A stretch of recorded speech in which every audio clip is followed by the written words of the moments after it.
ನಮಸ್ತೆ ವೀಕ್ಷಕರೇ, ಯೋಗವನ ಬೆಟ್ಟದ ವನಮೂಲಿಕೆ ಕಾರ್ಯಕ್ರಮಕ್ಕೆ ತಮಗೆಲ್ಲರಿಗೂ ಸ್ವಾಗತ. ಚಳಿಗಾಲದಲ್ಲಿ ಬರ್ತಕ್ಕಂಥ ಸಮಸ್ಯೆಗಳು, ಈ ಚರ್ಮ ಸಮಸ್ಯೆಯನ್ನು ತಡೆಗಟ್ಟೋದು ಹೇಗೆ? ಚರ್ಮ ಯಾಕೋ ಇಷ್ಟು ಬಿಗಿಯಾಗುತ್ತೆ, ಬಿರ್ಸಾಗುತ್ತೆ, ಉರಿ ಆಗುತ್ತೆ, ರಕ್ತ ಬರುತ್ತೆ. ಈ ಚಳಿಗಾಲದ ಸಮಸ್ಯೆಯನ್ನು ನಿವಾರಣೆ ಮಾಡ್ಕೊಳ್ಳೋದು ಹೇಗೆ? ಚಳಿಗಾಲ ಬಂದ ತಕ್ಷಣ ಈ ಥರ ಆಗಲೇಬೇಕಾ? ಆಗದೇ ಇರೋಂಗೆ ನಾವು ಮೊದಲೇ ಮುನ್ನೆಚ್ಚರಿಕೆಯನ್ನು ವಹಿಸ್ಬೋದಾ? ಮತ್ತು ಇದಕ್ಕೆ ಯಾವೆಲ್ಲ ಮನೆಮದ್ದು ಮತ್ತು ಯಾವೆಲ್ಲ ಯೋಗವನ ಬೆಟ್ಟದ ಚಿಕಿತ್ಸೆ ನೆರವಾಗುತ್ತೆ ಅನ್ನೋದ್ರ ಬಗ್ಗೆ ತಿಳಿತಾ ಹೋಗೋಣ. ಚಳಿಗಾಲ ಬಂದ ತಕ್ಷಣ ಎಲ್ಲ ವಯಸ್ಸಿನ, ವಯೋಮಿತಿ ಇಲ್ಲದೆ ಎಲ್ಲ ವಯಸ್ಸಿನ ಮಕ್ಕಳು, ವೃದ್ಧರು ಅಥವಾ ಮಧ್ಯಮ ವಯಸ್ಸಿನವರು ಎಲ್ಲರಿಗೂ ಚರ್ಮದ ಸಮಸ್ಯೆ ಅನ್ನೋದು ಕಾಡ್ತಾ ಹೋಗುತ್ತೆ. ತುಟಿ ಬಿರುಸು ಆಗೋದು, ಮುಖ ಒಡೆಯುವಂಥದ್ದು, ಚರ್ಮ ಬಿರುಸಾಗ್ತಕ್ಕಂಥದ್ದು, ಕಾಲುಗಳ ಇಮ್ಮಿಡಿಗಳು ಕೂಡ ಒಡೆಯುವಂಥದ್ದು, ರಕ್ತಸ್ರಾವ ಆಗ್ತಕ್ಕಂಥದ್ದು, ವಿಪರೀತ ಒಣಗಿದ ಚರ್ಮ ಕಾಣಿಸ್ತಾ ಹೋಗುತ್ತೆ, ಚರ್ಮ ಕಪ್ಪಾಗ್ತಾ ಹೋಗುತ್ತೆ, ಒಂದು ರೀತಿ ಕಳೆಯನ್ನೇ ಕಳ್ಕೊಂಡ್ಬಿಡುತ್ತೆ, ಮುಖದ ಬಣ್ಣ ಬದಲಾವಣೆ ಆಗುತ್ತೆ. ಇವೆಲ್ಲ ಸಮಸ್ಯೆಗಳಿಗೆ ಕಾರಣವನ್ನು ತಿಳಿದ್ರೆ ಮಾತ್ರ ನೀವು ಅದನ್ನು ತಡೆಗಟ್ಟಬಹುದು ಅಂತಲೇ ನಾನು ಹೇಳ್ತೀನಿ. ಇಲ್ಲಿ ಕಾರಣ ಏನು ಅಂತ ಹೇಳಿದ್ರೆ, ಯಾಕೆ ಈ ಚಳಿಗಾಲದಲ್ಲೇ ಈ ರೀತಿ ಸಮಸ್ಯೆ ಆಗುತ್ತೆ ಅಂತ ತಿಳಿಬೇಕಾಗತ್ತೆ. ಒಂದು, ಯಾರ ದೇಹ ಅಧಿಕ ಉಷ್ಣತೆಯಿಂದ ಇದೆ, ಯಾರ ದೇಹದಲ್ಲಿ ನೀರಿನ ಅಂಶದ ಕೊರತೆ ಇದೆ ಮತ್ತು ಯಾರ ದೇಹದಲ್ಲಿ ರಕ್ತದ ಕೊರತೆ ಇದೆ ಹಾಗೂ ಅಪೌಷ್ಟಿಕತೆ ಕಾಡ್ತಾ ಇದೆ, ಇಂಥವರಿಗೆ ಈ ಒಂದು ಸಮಸ್ಯೆ ಹೆಚ್ಚಾಗಿ ಕಾಡ್ತಾ ಹೋಗುತ್ತೆ. ಆಯಾ ಕಾಲದಲ್ಲಿ ಆಯಾ ಸಮಸ್ಯೆಗಳು ನಿಮಗೆ ಬರ್ತಾ ಹೋಗ್ತದೆ. ಚಳಿಗಾಲದಲ್ಲಿ ವಿಪರೀತ ಚಳಿ ಇರುತ್ತೆ ಮತ್ತು ವಿಪರೀತ ಗಾಳಿ ಸಮಸ್ಯೆ ಇರುತ್ತೆ. ಇದರಿಂದ ನಮ್ಮ ದೇಹದ ನೀರಿನ ಅಂಶದ ಕೊರತೆ ಹೆಚ್ಚಾಗ್ತಾ ಹೋಗೋದ್ರಿಂದ ಈ ಸಮಸ್ಯೆ ನಿಮ್ಮ ಚರ್ಮವನ್ನು ಹಾಳು ಮಾಡ್ತಾ ಹೋಗುತ್ತೆ. ಇದಕ್ಕೆ ನೀವು ಕೇವಲ ಹೊರಭಾಗದಿಂದ ಯಾವುದೋ ಮುಲಾಮ್ಗಳನ್ನು ಹಚ್ಚೋದು, ಮಸಾಜ್ ಮಾಡೋದ್ರಿಂದ ನಿಮಗೆ ಪರಿಹಾರ ಸಿಗೋದಿಲ್ಲ. ದೇಹದ ಒಳಭಾಗದಲ್ಲಿ ನೀವು ದೇಹವನ್ನು ರಕ್ಷಿಸಿದ್ರೆ ಮಾತ್ರ ಹೊರಭಾಗದಿಂದ ನೀವು ರಕ್ಷಿಸ್ಕೊಳ್ಬಹುದು. ಇದು ಹೇಗೆ ರಕ್ಷಿಸೋದು ಅಂತ ಹೇಳಿದ್ರೆ, ನಿಮ್ಮ ಪ್ರತಿನಿತ್ಯದ ಆಹಾರ ಸೌಲಭ್ಯಗಳನ್ನು ನೀವು ಹೇಗೆ ಕೊಟ್ಟಿದ್ದೀರಾ ಅನ್ನೋದು ಮುಖ್ಯವಾಗ್ತದೆ.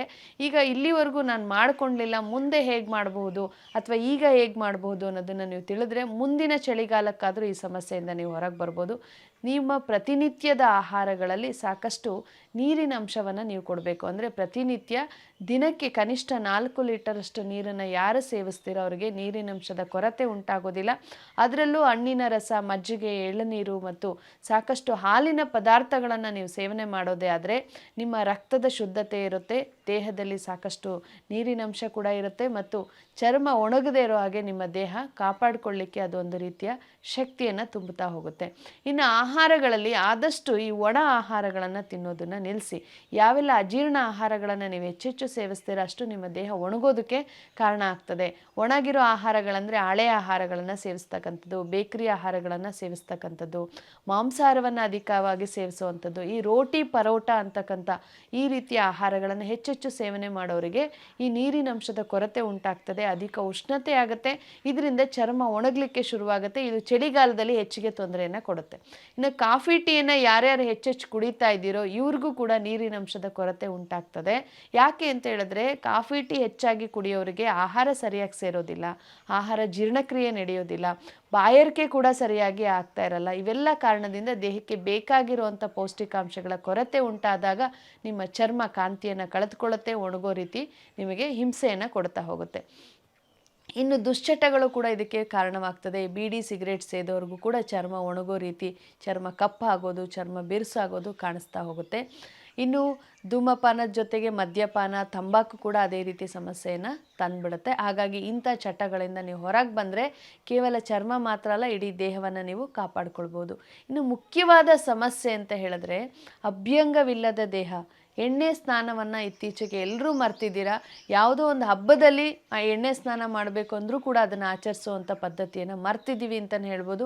ಅಭ್ಯಂಗ ಅಂತಕ್ಕಂಥದ್ದು ನಿಮ್ಮ ದೇಹದ ತ್ವಚೆಯ ಹೊರಭಾಗ ಮತ್ತು ಒಳಭಾಗ ಎರಡನ್ನೂ ಕಾಪಾಡುತ್ತೆ. ಅಷ್ಟೇ ಅಲ್ಲದೆ ನಿಮ್ಮ ಮಾಂಸಖಂಡಗಳ ಆರೈಕೆ, ಮೂಳೆ ಆರೈಕೆಯನ್ನು ಕೂಡ ಇದು ಚೆನ್ನಾಗಿ ಮಾಡುತ್ತೆ. ಹಾಗಾಗಿ ನಿಮಗೆ ಸಮಯ ಇಲ್ಲ ಅಂದರೂ ವಾರಕ್ಕೆ ಒಮ್ಮೆ ಆದರೂ ಅಭ್ಯಂಗವನ್ನು ಮಾಡಿ. ಅಭ್ಯಂಗ ಸ್ನಾನಕ್ಕೆ ನೀವು ಹರಳೆಣ್ಣೆ, ಕೊಬ್ಬರಿ ಎಣ್ಣೆ ಮತ್ತು ತುಪ್ಪ, ಆಕಳ ತುಪ್ಪವನ್ನು ಬೆರೆಸ್ತಕ್ಕಂಥದ್ದು, ಹೀಗೆ ನಿಮ್ಮ ಕೆಲವೊಂದು ಆಯಿಲ್ಗಳನ್ನು ಕೂಡ ಸೇರಿಸಿ ಅದನ್ನು ಅಭ್ಯಂಗವನ್ನು ಮಾಡೋದು ತುಂಬ ಉತ್ತಮವಾಗುತ್ತೆ. ಅಥವಾ ಯೋಗವನ ಬೆಟ್ಟದ ಅಭ್ಯಂಗ ತೈಲ, ಈ ಅಭ್ಯಂಗ ತೈಲವನ್ನು ಚಿಕ್ಕ ಮಕ್ಕಳಿಗೆ ಆಗ ತಾನೇ ಹುಟ್ಟಿರೋ ಮಗುವಿಗೆ ನೀವೇನು ಬೇಬಿ ಆಯಿಲ್ಗಳಂತ ಬಳಸ್ತೀರಾ, ಈ ಅಭ್ಯಂಗ ತೈಲದಿಂದ ನಿಮ್ಮ ಮಕ್ಕಳ ಮಸಾಜನ್ನು ಮಾಡಿದ್ರೆ ಮಕ್ಕಳ ತ್ವಚೆ ಚೆನ್ನಾಗಿರುತ್ತೆ, ದೇಹ ಬೆಳವಣಿಗೆ ಚೆನ್ನಾಗಾಗುತ್ತೆ, ಮೂಳೆ ಬೆಳವಣಿಗೆ, ಮಸಲ್ಸ್ಗಳು ಗ್ರೋತ್ ಆಗುತ್ತೆ, ಮಗುವಿಗೆ ಉತ್ತಮ ಆರೈಕೆಯನ್ನು ನೀವು ಕೊಡ್ಬೋದು. ಹಾಗೆ ಬಾಣಂತಿ ಮತ್ತು ಗರ್ಭಿಣಿಯರಿಗೆ ಅಭ್ಯಂಗ ತೈಲವನ್ನು ಬಳಸಿದ್ರೆ ಆ ಒಂದು ತಾಯಿಯ ಆರೈಕೆ ಕೂಡ ತುಂಬ ಚೆನ್ನಾಗಿರುತ್ತೆ. ಮೂಳೆ ಮತ್ತು ಶಕ್ತಿ ಏನು ಕಳ್ಕೊಂಡಿರ್ತೀವಿ ಆ ಶಕ್ತಿಯನ್ನು ಮತ್ತೆ ಪಡೆದುಕೊಳ್ಳಿಕ್ಕೆ ಸಹಾಯ ಆಗುತ್ತೆ.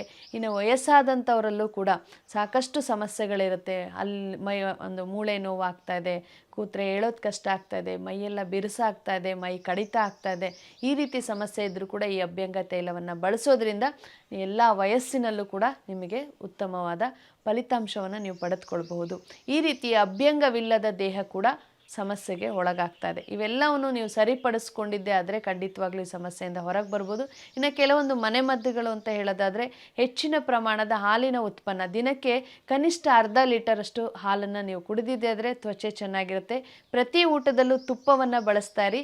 ಹಾಗೆ ನೀವು ಬೆಳಗ್ಗೆ ಎದ್ದ ತಕ್ಷಣ 1-2 ಚಮಚ ತುಪ್ಪ ಸೇವನೆ ಮಾಡಿ 1 ಲೋಟ ಹಾಲು ಕುಡಿಯೋದ್ರಿಂದ ನಿಮ್ಮ ತ್ವಚೆ ಕಾಂತಿಯನ್ನು ಪಡೆದುಕೊಳ್ಳುತ್ತೆ. ಇನ್ನು ಹೊರಭಾಗದ ತ್ವಚೆಗೆ ಲೇಪನ ಅಂತ ಹೇಳಿದ್ರೆ, ಒಂದು ನಿಮ್ಮ ಕೊಬ್ಬರಿ ಎಣ್ಣೆಗೆ ಸ್ವಲ್ಪ ಅರಿಶಿಣವನ್ನು ಸೇರಿಸಿ ಅದನ್ನು ಬೆಚ್ಚಗೆ ಮಾಡಿ ಮೈಗೆಲ್ಲ ಮಸಾಜ್ ಮಾಡಿ ಕಡಲೆ ಹಿಟ್ಟಿಂದ ನೀವು ಸ್ನಾನ ಮಾಡಿದ್ರೆ ಮೈ ಬಿರುಸು ಕಡಿಮೆ ಆಗ್ತಾ ಹೋಗುತ್ತೆ. ಇನ್ನು ಗರಿಕೆ ಹುಲ್ಲನ್ನು ಅರೆದು ಅದರ ರಸವನ್ನು ಲೇಪನ ಮಾಡಿ ನೀವು ಕಡಲೆ ಹಿಟ್ಟಿನ ಸ್ನಾನವನ್ನು ಮಾಡೋದ್ರಿಂದ ಕೂಡ ಮೈ ಬಿರುಸು ಕಡಿಮೆ ಆಗ್ತಾ ಹೋಗುತ್ತೆ. ಪಪ್ಪಾಯ ಹಣ್ಣು, ಹಲಸಿನ ಹಣ್ಣು, ಈ ರೀತಿಯ ಹಣ್ಣುಗಳ ಸೀಸನಲ್ಲಿ ಯಾವ ಹಣ್ಣು ಸಿಗುತ್ತೆ ಹಣ್ಣುಗಳನ್ನು ನೀವು ಲೇಪನ ಮಾಡಿ ಮಸಾಜ್ ಮಾಡ್ಕೊಳ್ಳೋದ್ರಿಂದ ಕೂಡ ತ್ವಚೆಯ ಕಾಂತಿ ಹೆಚ್ಚಾಗ್ತಾ ಹೋಗುತ್ತೆ. ಕಪ್ಪಾಗಿರ್ತಕ್ಕಂಥ ಚರ್ಮವನ್ನು ನೀವು ನಿವಾರಣೆ ಮಾಡ್ಕೊಳ್ಬೋದು. ಇವೆಲ್ಲವನ್ನು ಮಾಡ್ತಾ ನಿಮ್ಮ ಆಹಾರ ಶುದ್ಧತೆ, ದೇಹ ಶುದ್ಧತೆ ಮತ್ತು ನೀರಿನ ಅಂಶವನ್ನು ದೇಹಕ್ಕೆ ಕೊಡ್ತಾ ಬಂದರೆ ನಿಮ್ಮ ಈ ಚರ್ಮದ ಸಮಸ್ಯೆಯಿಂದ ಹೊರಗೆ ಬರ್ಬೋದು. ಜೊತೆಗೆ ಯೋಗವನ ಬೆಟ್ಟದ ಚಿಕಿತ್ಸೆಯನ್ನು ಕೂಡ ಪಡೆದುಕೊಳ್ಳೋದ್ರಿಂದ ಬಹುಬೇಗ ಈ ಸಮಸ್ಯೆಯಿಂದ ಹೊರಗೆ ಬರ್ತೀರಾ. ಮುಂದಿನ ಚಳಿಗಾಲ ನಿಮಗೆ ಯಾವುದೇ ರೀತಿ ತೊಂದರೆ ಕೊಡೋದಿಲ್ಲ. ಇನ್ನು ಹೆಚ್ಚಿನ ಮಾಹಿತಿ ಮತ್ತು ಚಿಕಿತ್ಸೆ ಅವಶ್ಯಕತೆ ಇದ್ದರೆ ನೀವು ಭೇಟಿ ಮಾಡಬೇಕಾಗಿರುವಂಥ ಶಾಖೆಗಳು ಬೆಂಗಳೂರಿನ ಕನಕಪುರ ರಸ್ತೆ, ಕುಣಿಗಲ್ನ ಹುರುಳಿ, ಬೋರ್ಸಂದ್ರ ಮತ್ತು ಚಿತ್ರದುರ್ಗದ ಸೀಬಾರ ಹಾಗೂ ಬಾಗಲಕೋಟೆಯ ನವನಗರದಲ್ಲಿ ಶಾಖೆಗಳಿದೆ. ದೂರವಾಣಿ ಸಂಖ್ಯೆಗೆ ಕರೆ ಮಾಡೋದ್ರ ಮುಖಾಂತರ ನಿಮಗೆ ಹತ್ತಿರವಾಗ್ತಕ್ಕಂಥ ಶಾಖೆಯನ್ನು ಗುರುತಿಸಿ ಭೇಟಿ ಮಾಡ್ಬೋದು. ನಮಸ್ಕಾರ.